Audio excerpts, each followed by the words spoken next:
Last video, I said we're going to look at how you deal with division of matrices, because we already looked at addition, subtraction, and multiplication. Now, the fact is there is no direct way to divide matrices, right?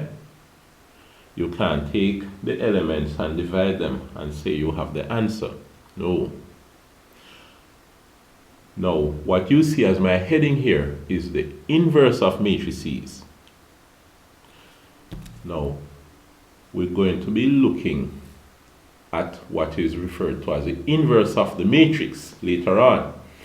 But let's see how the inverse of the matrix would come into relevance here. Suppose you have two numbers. Say you have 3 and you have 5. When you say 3 plus 5, that's straightforward. You get 8. 3 minus 5 would be negative 2. 3 multiplied by 5 is 15, right? Then you can have 3 divided by 5. 3/5, which is, in this case, also 0.6. Now, let's look at this part. 3 divided by 5. If you do this, 3 multiplied by the multiplicative inverse of 5, which is 1/5, you also get 0.6. Now, since you have no direct way of multiplying matrices, but you can, since you have no direct way of dividing matrices, but you can multiply them, all you need to do is find the inverse of the second matrix, just like how I found the inverse of 5. Then you multiply the first matrix by the inverse of the second matrix. So that's how the argument would come in. We're going to see later on how you deal with that. But for now, we're going to do some things that lead up to finding the inverse of a matrix. Now, suppose you have a certain matrix. Let's say you have matrix A equals A, B, C, D. What you want to do is look at certain aspects of matrices. So, we want to look at what is called the determinant. We're going to look at some of these characters of matrices. We're going to find out what is the determinant of a matrix. We're going to find out the adjoint matrix.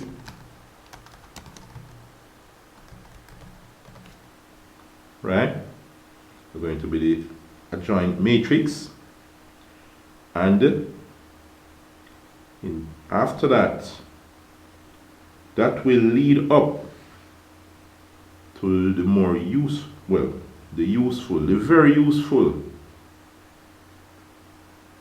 characteristics of the matrix, which we call the inverse of the matrix. Alright? So that will be a useful property. Now, when you have a matrix like this,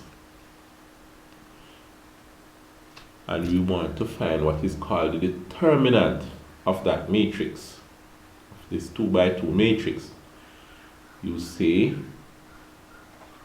determinant of A. Instead of writing out the full determinant, we could say the determinant, det, A.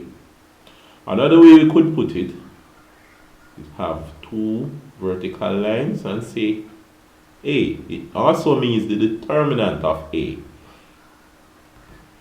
You could also do it to the whole matrix. A, B, C, D. The 2 vertical lines. And what you have there is the determinant of the matrix. Now, how you find the determinant of the matrix, make a note of this in your notebook. It is the product of the leading diagonal elements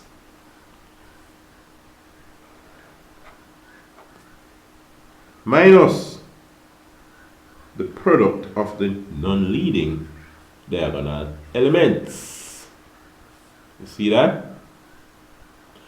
So in other words, it is equal to AD minus BC. Right? Make a note of that. It's AD minus BC.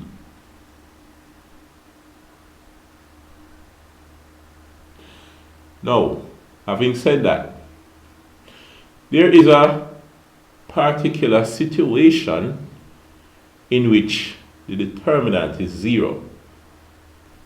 So make a note of this now.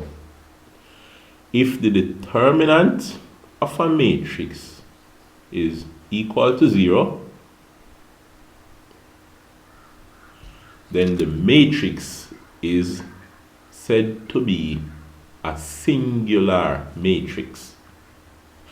Alright, so if the determinant equals 0, then what we have is a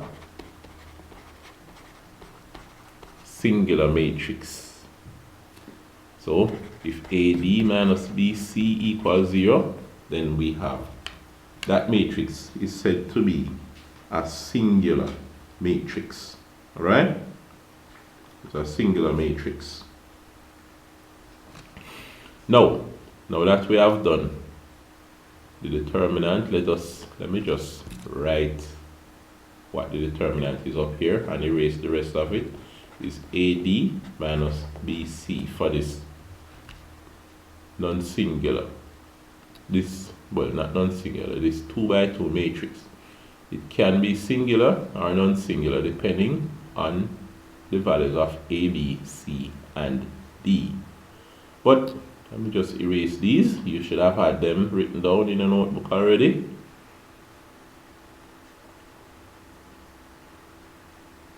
Now, the adjoint of the matrix.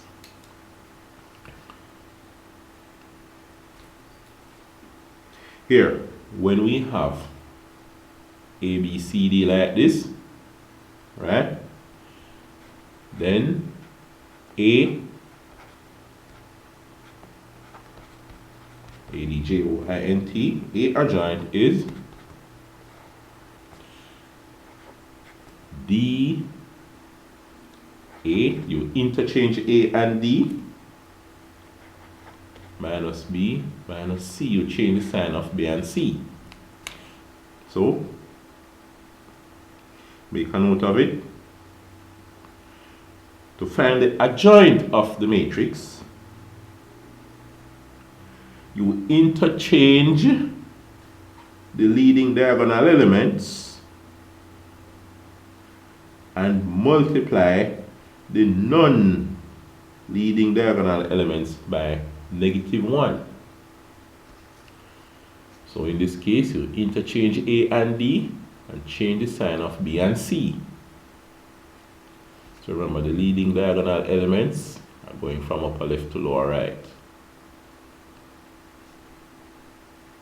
Alright, so that's the adjoint of the matrix.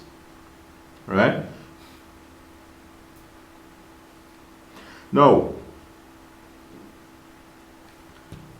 the next thing we want to look at is the inverse